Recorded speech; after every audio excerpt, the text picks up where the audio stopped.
Well, let me now give you a quick perspective of how digitization has been transforming the wealth management landscape. Data, as you know, has been exploding, which is causing this dramatic shift from man to machine. Wealth management, of course, has been one of the early adopters of big data and technology. AI and ML has also been putting customer-centric solutions at the center stage. So digitization, therefore, today is not a choice. It's therefore clearly an imperative. And to enable investors to adjust to this new normal, we built Alphanity platform where investors can come on board, they can seek and empower them with the right advice, and then they can go and execute their trades with our execution partner, which is Zerodha, and try and maximize their portfolio alpha. Here's a look at the trends in digital investments. Fintech solutions are increasingly being adopted by the digitally active population, and the use of AI is almost at 71%. Data analytics is at 63%. Cloud and intelligent automation is at 41%. Machine learning is at 31%. And this number, we believe, is going to get bigger and more relevant in the scheme of things. If we now look at the chart on the right, it clearly highlights the significant shift in investor expectations to data and technology. And according to a recent survey, a staggering 90% consider getting tailored investment advice to be the most important feature of any technology platform. Approximately 52% of the investors place value in data, and on an average, 45% of the people are typically either looking at a better investment experience, they are looking at customized portfolio, they are looking at how well to optimize their portfolio returns, portfolio rebalancing, and of course, they are looking at regular advice. Now, this, we believe, is going to get bigger and more relevant. Now, this universe of investors are the generation of investors of today. This is the new face of investors, and these are the guys who are going to change and redefine the rules of engagement going forward. If you look at investor preference for asset classes and how they have actually been playing both globally as well as in India, as we all know, 2017 was a big year for equities, and the trend continued well into 2018. In 2019, we saw investors allocating more to cash over equity, but getting into 2020, equity was once again back at the top of the stack. Till, of course, we came into March and we came face to face with the COVID pandemic. And then we saw one of the sharpest drawdown in March and an equally fierce pullback in the month of April. But what is really fascinating is when we look at India and how over the last decade, the total number of Demat accounts has touched now 40.8 million as of end of March FY20. Now, this has been a record year of growth for Demat accounts, and the growth was as high as 4.9 million. But what is extremely interesting is if you look at the current fiscal, and if you look at the 4 months, April to July, you will see that the number of Demat accounts has gone up by 3.45 million, and today the aggregate to 44 million. So that's a huge increase which has happened, which is nearly 70% in only 4 months as compared to the entire 12 months of FY20. So clearly, Indian investors and their preference for equity is riding on a J curve. And we attribute this largely to a combination of factors. One, of course, the kind of strong global liquidity that we get to see, the low interest rate environment, which is kind of leading to some kind of a risk off situation despite the spike in volatility. Now, one can well argue that markets and economy, they are completely running on divergent tracks. But we believe that whilst, the road to recovery for the economy is going to be a long way, hard grind to getting to normalization. But markets, we believe, because of the central banks and their coordinated action, and the fact that today central banks are talking to each other much more than what they used to do, they remain unflinchingly committed to unlimited stimulus, and they will probably keep on doing the stimulus till actually we see earnings to start to play catch up from somewhere around FY22. A lot has been written and said about this massive growth in retail participation and about the quality, right? So we believe that while some of the investors could have come in with misguided motivation, and clearly, they want to make a quick buck in the market, but when you come into the market without preparing yourself, then the chances of losing your capital, of course, is really very high. But by and large, we believe that most of the investors who have come in this time are a very different breed. It is not the typical investors that you would get to see coming in at the fag end of a typical bull run. Now, these are the guys who are come into the market either to supplement their income or to find a method to have an alternate source of income. And when you extrapolate all of this, to the situation of today, which is most of us working from home with the luxury of time, you can therefore, do your own research, you can seek professional advice, and then use technology for fulfillment of your investment needs. If you look at the chart on the right, you will see that right from the lows of March, we have almost doubled in terms of retail participation by end of July. And let me now leave you finally with the ingredients which we believe are essential to make Alphanity the preferred choice for investors. The first, right on top, is deep domain expertise. Well, you can build a technology platform, but you really need to back it up with deep domain expertise, particularly when it comes to investments. Our unwavering focus on data science and technology to drive innovations and keep embedding high value accretive solutions across the entire value chain. Offer tailor-made advice and deliver them, most importantly, at a fraction of the cost. Of course, our platform is multi-asset class, and we also provide access to two of the world's largest market, which is India and US. Thank you so much. That sets the stage for this conversation.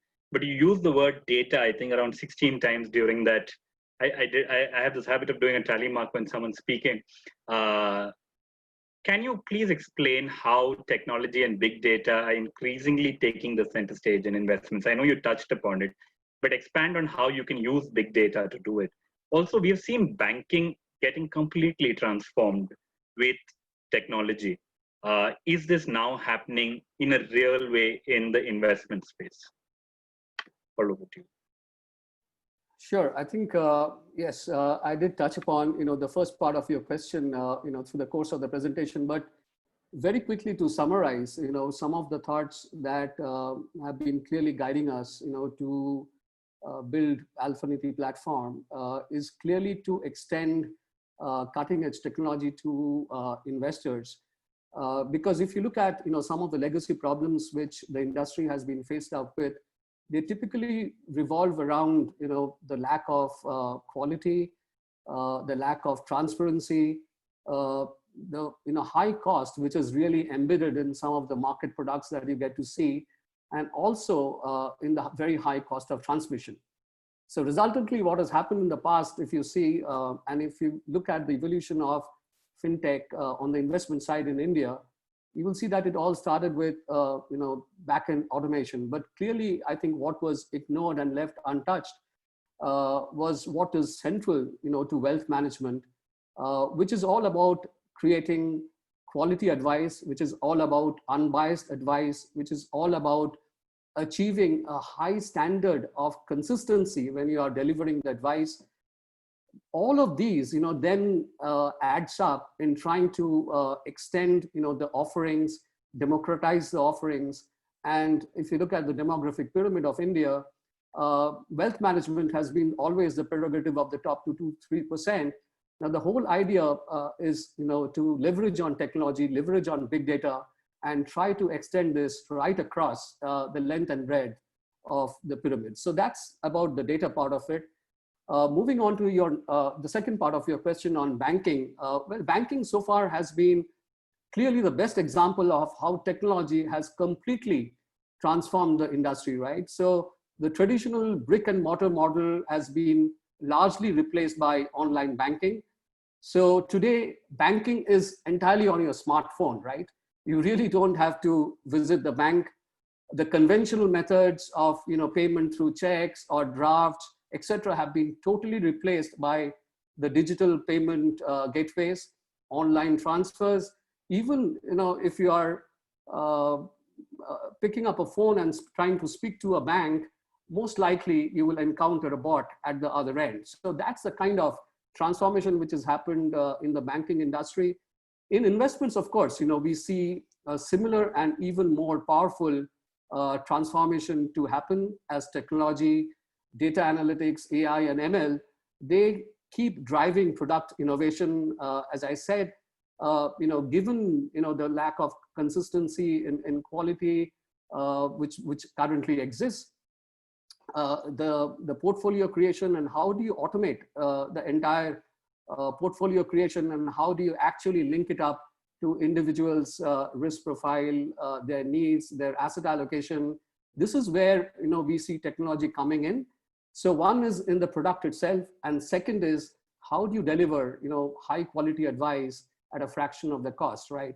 That is what we believe is going to really transform, because the whole idea is to let technology and big data extend investment advice to as many people as possible in a country like India. We're doing this webinar because we're in the midst of a pandemic. In your earlier avatar, you launched a mutual fund almost at the time of the global financial crisis. What are some of the lessons that you have learned, and how do you plan to deal with the current COVID crisis in your new avatar? Also, what's your advice to investors who are looking at markets at this point of time? Well, as you know, the two crises are not exactly comparable. 2008 was a financial crisis, and 2020, of course, is a medical crisis. But what is common to both are black swan events, right? And both are having cascading and debilitating negative implications on economy and mankind. So the lessons from 2008 definitely have been extremely invaluable. But some of the top ones which come to my mind are all about staying focused on building the foundation and making it really rock solid, getting the team to believe and rally around you, to make them believe that no matter how difficult the crisis is, it can be overcome. Also, keep building valuable partnerships. I think that is extremely important, because when the crisis gets over, the test of endurance kicks in, and that is when you see these partnerships to really start blossoming. And then also narrow down your focus to a few things, and which is completely linked to the client's needs. So, for example, the focus on performance, right? Now, that is something which is central to the client's need. And if you can focus on one or two of these things through the period of crisis, you will see that when the crisis is over, you will emerge much, much more stronger, and of course, a lot wiser. Stronger and wiser. You also mentioned partnerships over there. Can you also tell the audience about your JV with Validia of US? Because those are the two markets that you mentioned are two of the largest markets that are available to someone who's on the Alpha Niti platform. If you could expound on that. Sure. I think the partnership with Validia for us has been a huge milestone, as it clearly allows us to offer Indian investors product strategies, themes, baskets, ideas for investment into the world's largest and most exciting market, which is the US. Validia, of course, is a company which was incepted way back in 2004. So they have a 16-year plus track record in creating investment products and solutions right across equity, ETFs, and the strategies that they have been using very successfully revolve around factor, momentum, value, growth, And they also do a lot of research on celebrity investors and see how their philosophies and practices can actually be implemented and brought to the investors. So today, through the Alphanity platform, the Indian investors can have access to their extensive library of products. And under the LRS window, they can go and select the strategy and make their investment with a choice of a few clicks. Thank you so much, Arindam. I have so many other questions that I want to ask you, but in the interest of time, let me go to UR Bhatt, sir. At this point of time, UR Bhatt, sir, if you could just come in. You have seen various investment cycles as you've been an industry stalwart, right? You've seen various crises. What is your sense of today's markets, both global and Indian? I want this question to set the stage for my future questions. So if you could just expound on what your thoughts of the current market scenario, both global and Indian are. Over the last quarter of a century, there have been 4 very intense bear markets in India. One was in 94, 95, then 2000, 2001, then the great financial crisis, 2008, 9, and now 2020. Out of this, if you really see, 2008-9 was the worst, where from the top to bottom, there was a drawdown of 60%. This time it was 40%. But what is different this time is because in the last 3 times, from the top to the bottom, it took anywhere between 1 to 1.5 years to reach there. But in this case, it reached there in flat 2 months, because the peak of 12,362 was in January, and the low of 7,610 was on 23rd March. So within 2 months, all the gains of 4 years were lost in one shot. So therefore, that is why you see that those who have been holding on to their investment for the last 4 years, as of March, they've really not made any money. So 4 years of market performance has been wiped out in 2 months. So therefore, one needs to be very careful, because volatility is the order of the day. From the low of 7616 or whatever, in March, we are already up by about 50%. And that also within about 5 months. So therefore, we need to be very, very worried as to what direction this market will take. And the other important thing is that this recovery has been so fast. And I mean, quite often people say, why should there have been a recovery? Because the economy is not in great shape. The quarterly results that we are seeing have been quite bad. So, but still there is a huge recovery. So therefore, I think we need to negotiate and navigate this very, very carefully. And as I said, if you, in 4 years of investment in the market, you're not made any money, people get disinterested in this. In fact, in every bear market, my experience is that when there's a huge fall of 40 to 60%, lots of investors lose a hell of a lot of money, because typically the retail investor comes at the end of the bull market. And then probably most smart investors sell it to him, and the bear market occurs. And the retail investor gets completely disillusioned with the market and gets out, and it's only in this in his lifetime, and rarely comes back. So the next generation that comes and again starts playing in the market. So therefore, I think in order to ensure that such a good investment avenue, which has given a CAGR of something like about 14-15% per annum over the last 50 plus years, I think we cannot miss this opportunity. But we have to be there. We have to be able to navigate it with specialized knowledge. And that is where we think Alphanity has brought a platform which can help investors navigate this very successfully. That sets the stage. But you mentioned a couple of things there. Even the RBI governor thinks that the market and the economy are running distinctly from each other. They're divergent in many ways. How do you see the economic recovery play out in the coming year or so? Well, the good thing about the market is that market always discounts future events. Market is not about the past. We keep talking about all these historic bear markets, but they really don't matter. Because today the market has probably factored that there will be a quick turnaround in the economy come the third quarter of this financial year. That is by around October. I think things will look much better. And the second half of FY21, that is the financial year we are in, will probably be a record half year. That is what the received wisdom is. And that is what I think today's market is factoring. But it looks like, from what news that we are getting, information that we are getting, that this coronavirus infection is not going to be wished away so fast. because the number of people who are getting infected continues to be very large. And even in developed economies, in the US also, I think the number of deaths, number of infections have been huge. So therefore, and we still don't have a vaccine, we still don't have a medication. So therefore, I think the pain of this pandemic will probably be felt for some more time.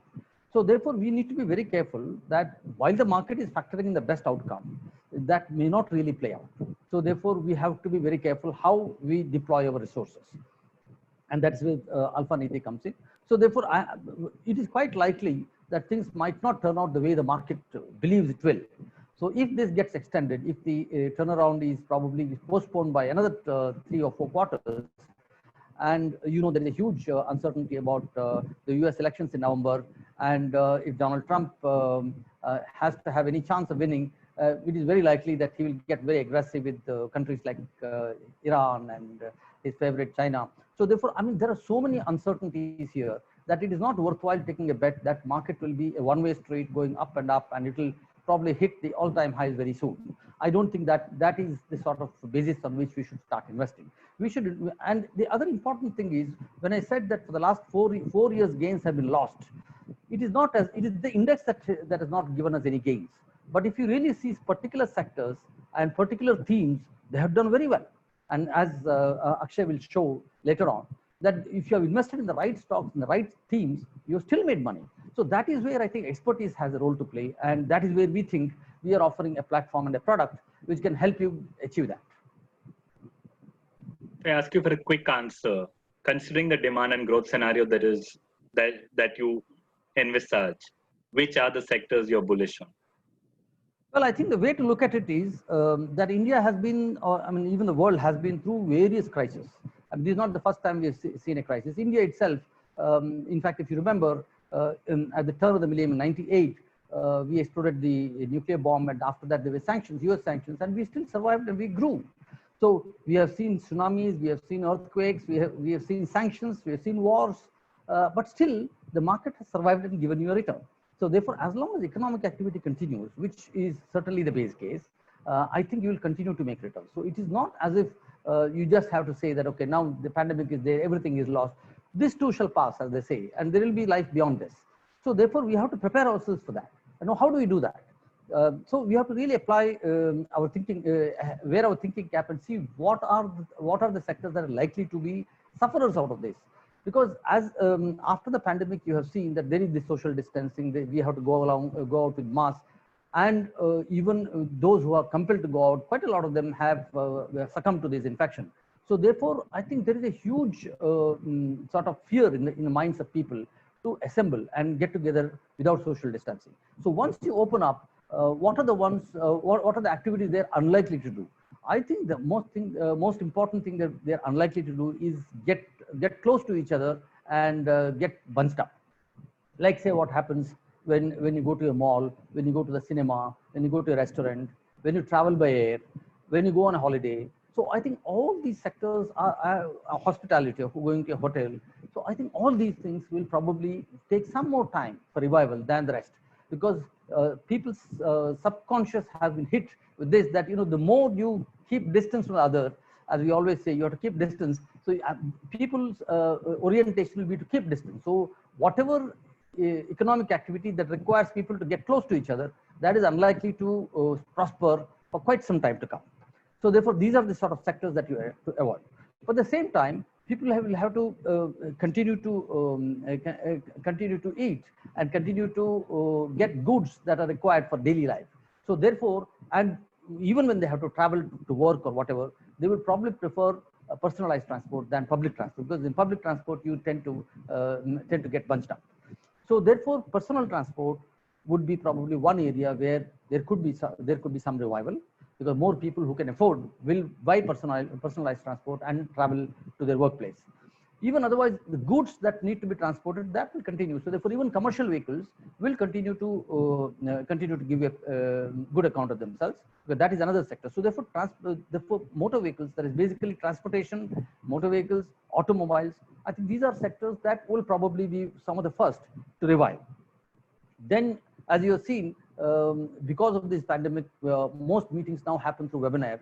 And so therefore, telecom would be a very big beneficiary, because once you got used to this sort of convenience, sitting at home and talking to each other and conducting meetings, it is very unlikely that you will go into a conference room and 10 of you sit together and we can conduct meetings. So therefore, telecom and data consumption will be another theme that is probably worth playing on. Then I think because of this pandemic, because of the lockdown, because of the downturn in economic activity, the government will step in and spend more money to create demand. And so therefore, one of the prime areas where they will probably spend money is in infrastructure. And so therefore, those companies which benefit out of infrastructure investments, whether it is the EPC companies, that is engineering and construction companies, or whether it is capital goods, these also should continue to do well. Then of course your daily needs would continue to be used. So therefore, things the FMCG sort of goods, where there is I mean the point is that during before this pandemic happened, there was huge wave of consumerism in India and elsewhere. And as I'm fond of saying, consumerism is about trying to sell goods that you don't need with the money that you don't have. So therefore, now people are forced to sit inside and probably just do the basics. And so therefore, they have now realized that consumerism is not so much of not such a great virtue as people marketed it to be. So therefore, consumerism, other than essentials, would probably take a backseat. So these are the sectors you could probably avoid, and these are the sectors where you can probably invest are the ones that I mentioned. And also, the other point is about banking and financial services, because financial services will continue to be required. Because if you have to sell commercial vehicles, if you have to sell scooters, motorcycles, and cars, they will need to be financed. So therefore, even banking and consumer finance will continue to be something that will probably be attractive. You spoke about consumerism not working out. So you're not a believer in this whole theory of 2021 being a revenge year? There would certainly be revenge buying, because if you have put someone inside for 6 months and said that you just eat and sleep and do nothing else, he would have missed going to the theater, go to the cinema, going to the malls, going on a holiday. So therefore, probably when things get better, it will be at least there'll be some youngsters who will think that we have to do this. We have missed this. So therefore, there would be some sort of a revenge consumerism there. But I don't know whether it is sustainable, because there will be a lot of sensible people who will say that while of course we missed all this, but this is not the time to take the risk and assemble in large numbers in any venue. So therefore, I think there will be certain amount of revenge buying, as it were. But I don't know whether this is sustainable over the long run, because as I said, that subconscious where you want to avoid crowds and keep distance, that will continue for several years, I think. So therefore, while revenge buying would be possible for about a quarter or two, but thereafter, I don't believe it will be sustainable for the long run. Thank you so much. I have questions for you, and I'll keep them for later. I also have questions for Arindam, but I'm going to keep them for later because I want to get a chance to talk to Akshay and hear Akshay speak about the baskets and strategies and the investment processes that Alphaniti follows. Akshay, all over to you. Thank you very much for the introduction, Vijay. As already highlighted by Arindam and Mr. Bhatt, participation in the stock markets has seen a secular rise over the past decade and has taken an even higher momentum over the last few quarters, thanks to the advent of digitalization, allowing new investors to open accounts very, very easily. In this era where yields from fixed income are drying up, the 10-year bond yield is now at 6%, the lowest in probably 15 years. Returns from real estate are scarce. And this is what is leading investors to increasingly turn towards the stock market, all expecting to make fortunes. In our experience, what most investors want to know at all times are just three simple things: what, how, and when. By what I mean is what to buy, by how I mean how much to buy, and by when is when to buy, and similarly for selling. These three questions seem very simple, but unfortunately the answer to these questions is not simple. Most investors come to the market with the hope of making money, but more often than not, they end up withdrawing from the market at the most inopportune times after a string of losses and unsuccessful attempts at practicing investing and trading. And the other issue is for most investors, retail investors that too with small investment corpuses, at the beginning of their investment journey, they don't have significant quantum of assets. They are not confident enough to put large sums of money to work in the markets. They want to begin tentatively and healthy risk appetites. How do they differentiate from the crowd? This is where Alphaniti comes in. It is our goal to answer the what, the how, and the when through our strong investment track record and a collective investment experience of over 70 years between the key members at Alphaniti. We aim to provide high quality portfolios to investors, but at an extremely affordable cost. So the question now is why baskets, right? That's the main questions investors would be asking. Why baskets and what exactly are baskets? Well, to answer your question, single stock advice is inherently more riskier as opposed to investing in a carefully designed and well-structured portfolio of good quality stocks. That is well known. With our baskets, investors can today choose what kind of stocks they would like to invest in, what kind of themes they would like to participate in as per their own personal style and preferences, their own individual outlook and unique risk profile. For example, an IT professional working in Bangalore or Pune may identify with the ongoing digital wave and would like to invest in our Digital India basket. Likewise, an investor in his late 40s or early 50s would like to invest in a portfolio of well-matured companies which also possess a healthy dividend yield. Such an investor can look to invest in our dividend compounders basket. By investing in the stocks listed in our baskets, investors can actually get to own the shares of these companies directly because they'll purchase them directly through their broker, and these shares will sit in their own demat account, and they will enjoy the dividend income streams that such portfolios will provide directly. Last but not the least, investors are in complete control of their destiny when investing in equity markets through our baskets. Because over here, the investor can choose to exit any specific stock that they are individually not comfortable with, which is an option that they don't have in other investment products. Our bias towards portfolio construction is predominantly directed towards large and mid caps. As you will soon find out, more than 90% of the 82 stocks in our universe come from within the Nifty 500 universe. We have created our equity baskets with a higher weightage of companies towards the higher market capitalization to basically strike a balance between risk and return.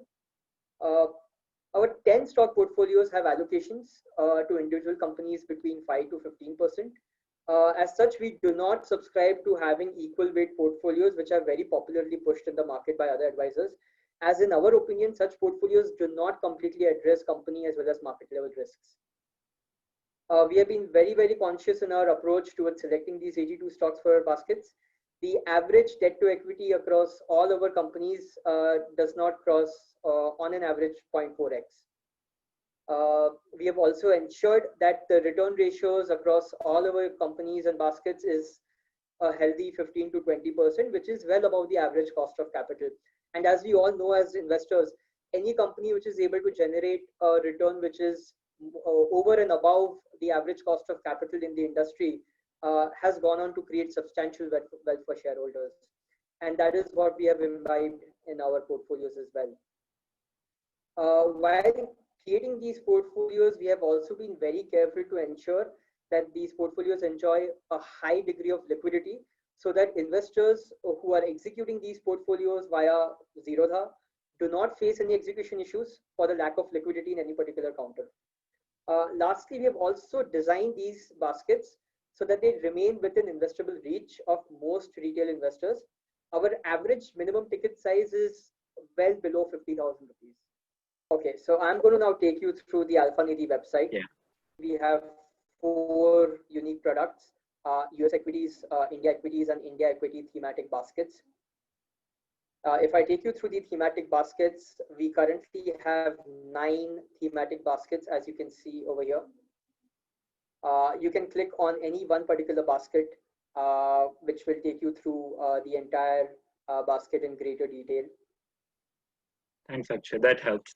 There are lots of questions suddenly coming up. Let me just take this opportunity to ask Arindam a question.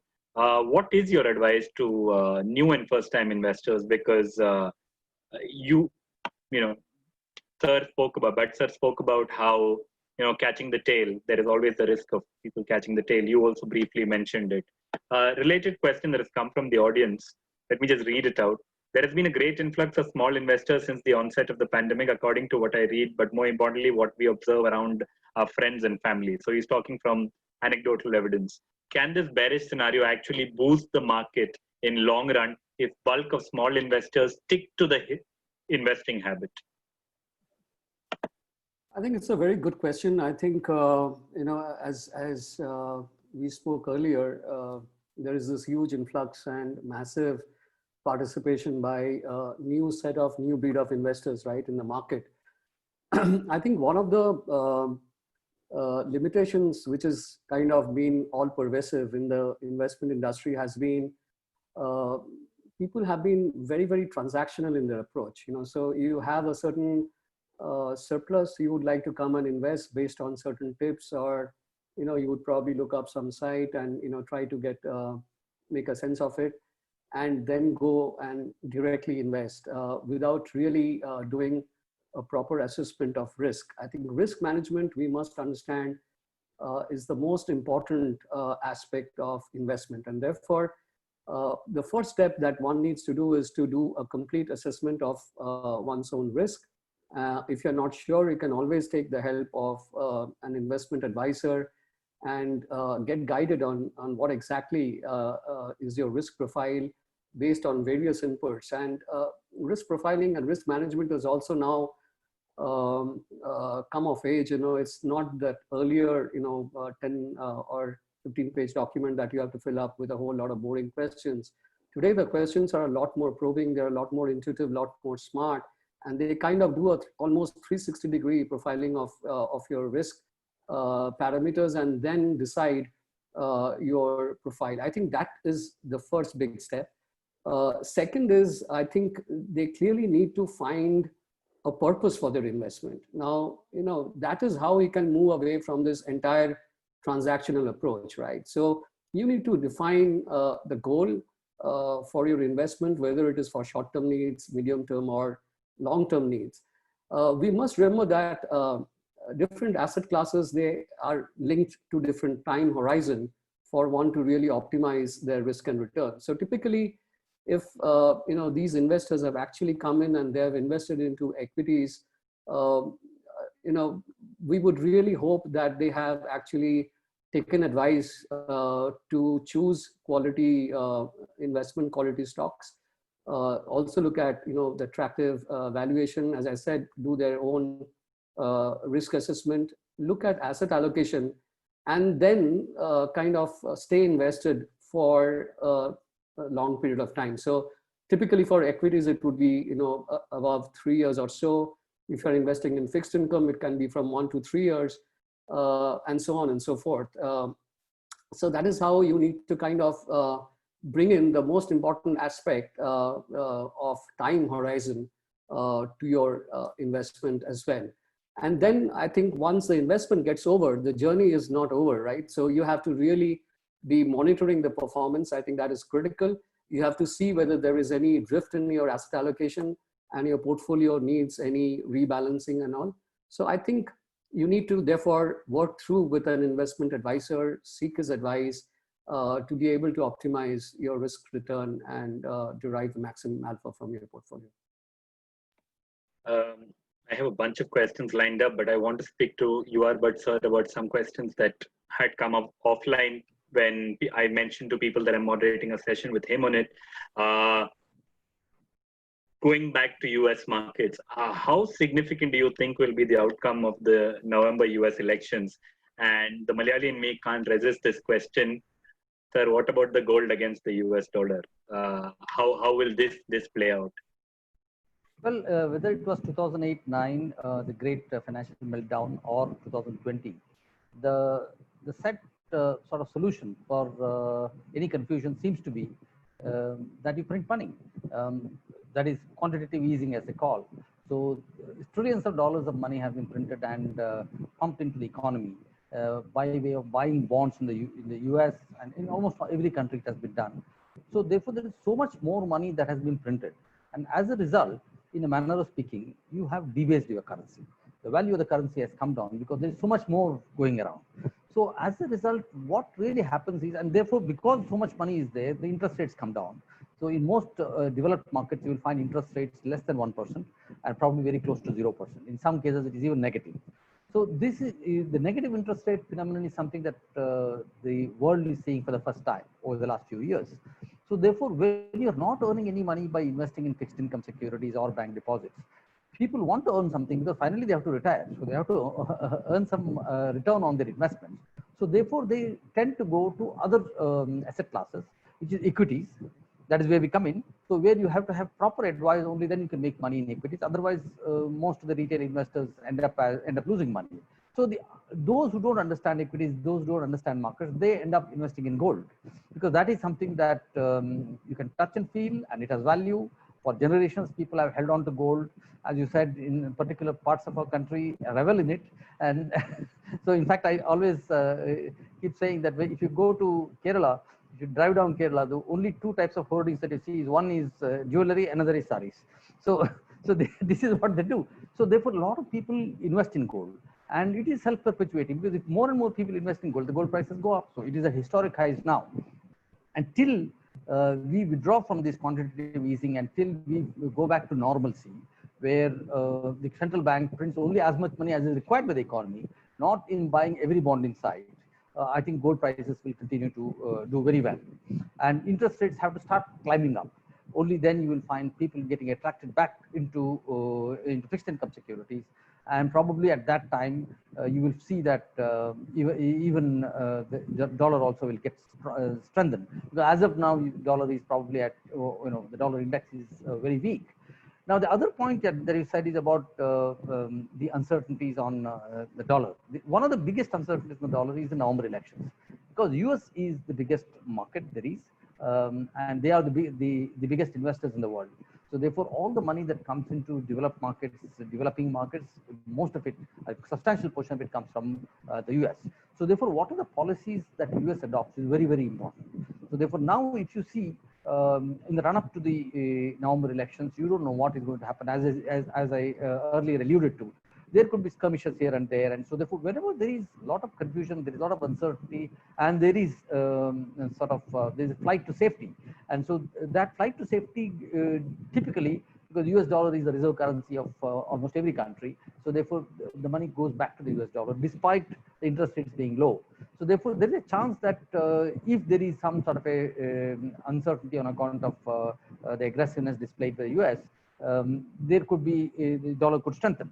But otherwise, as long as this printing of money continues, I think US dollar will continue to be weak, and gold will continue to do very well. Because you mentioned US and India, and we've been talking about the two countries, do you think emerging markets will be able to outperform DMs in this road to recovery? As I said, the amount of quantitative easing, that is printing of money, that has happened in the developed markets is multiple of what has happened in developing markets. Even in India, if you see, we have done nothing really of the magnitude that US or UK or any other European country has done.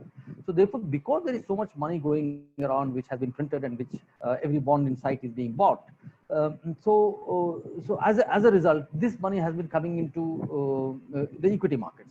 And if you see, despite all this, rather because of this, people are investing in equities because that's the only one where you can probably hope to have a return. And that is the reason why you find US market at historic highs, despite the economy having the same problems that we have. But the fall that you saw immediately after the pandemic has been more than completely recovered in the US. And that is in most of the emerging markets, we are still navigating the pandemic, and the markets seem to reflect that. So we are nowhere. India also is probably about 7-8% away from the historic highs. Most other markets are much farther away. So therefore, given that when things become normal, probably the markets will go back to at least where they were before the pandemic. I think the potential return from emerging markets is going to be higher. And so therefore, I think we can expect that money would continue to flow into the emerging markets, and emerging markets probably might outperform the developed markets in over the next year or so. Okay, sir. I still have many more questions, but if time permits, I will try and come back. Welcome. Akshay, some specific questions here. Do you have an online KYC and risk profiling built into the Alphaniti platform? Also, I'm just clubbing a couple of the other questions that have come in. How do you look at stop loss when you look at a basket? And what about security and compliances? Which platform has been used to build Alphaniti? So I'm blending 3-4 questions in the interest of time. If you could cover these together, it would be great. Sure. Thank you. All very good questions, Vijay. So when it comes to the risk profiling, we have a complete 100% online digital risk profiling and KYC in process. It's completely paperless. So at the time of the registration, we actually ask investors to complete their risk profiling. And it's a very simple 5-question based risk profiler. All you need to do is basically pick choices to 5 questions, and the algorithm will automatically assess your risk profile based on those 5 questions, which will basically calculate, how experienced you are as an investor and what is your risk appetite and your risk tolerance. As far as the KYC module is concerned, at the time of subscribing to our services, the KYC is automatically done. All the investor needs to do is put in his PAN account number and a couple of other details, and we are automatically able to verify whether he is KYC compliant or not, and we allow him to process his subscription. Okay, that helps. Yeah. Let me ask you a couple of quick questions because you mentioned Zerodha earlier. If I have an existing account with Zerodha, can it be linked? Also, can I view my Demat account through Zerodha? Yes. Now, your Demat account linked to Zerodha can be viewed using your login credentials for Zerodha directly. Alphaniti has directly integrated with Zerodha. So if you like any of our baskets, all you need to do is put in your login password, and you would be able to execute that portfolio seamlessly. There is no additional steps required. And when it comes to monitoring of your portfolios, once you have executed a portfolio, now that's where the beauty lies in our product, because unlike other offline advisors, we actually give you the full portfolio experience. So once you have executed a portfolio, you can come back to our website and you would be able to monitor your portfolio end of day at the prices that you have actually executed, because that is the level of integration that we have with Zerodha, and we would with other brokers in the future as well. So let me just, for the sake of all the others on the platform, can I invest in all the baskets with a one-time subscription fee? Is there any other hidden charge? Because that's the biggest worry for someone who's trusting you with their money, that later you may come and ask for a separate fee for change or something. Right, that's a very valid question, Vijay. So we pride ourselves on the fact that our subscription fee is extremely simple. It's not at all cluttered. It's a one-time payment that you have to make at the time of subscription. It is valid for 1 year, and once you've paid that subscription fee, after that you can invest in any amount of baskets, any amount of strategies. You can put in any quantum of money. It could be 10,000 rupees. It could be even a crore. Nothing changes. So that's it. That's how simple it is. Arindam, there are a couple of questions on the chat box, and I would want to ask them to you. Sheetal is asking us, saying her advisors from 2 large private banks are of the opinion that her surplus money must not be put into equity, but should stay in the fixed deposits of the banks, even if the interest rates are low. Why do the esteemed speakers feel that equity is good? Well, as I said, it clearly is linked to your risk profile. And if you have a very conservative approach, you can always put your money into what you perceive to be relatively, risk-free. But clearly in a country like ours, where inflation has always been, 6% and north, if one really wants to create, substantial wealth for them over the long term, then equity is always by far the best asset class that one can look at. As long as I said, you are able to kind of define your goal and define your time horizon, I think you will end up, chances of you ending up making wealth for yourself is far higher, because You can keep your money into a bank fixed deposit, and in today's environment and situation, that's also not entirely risk-free. It comes with a certain risk, and one should be cognizant of that.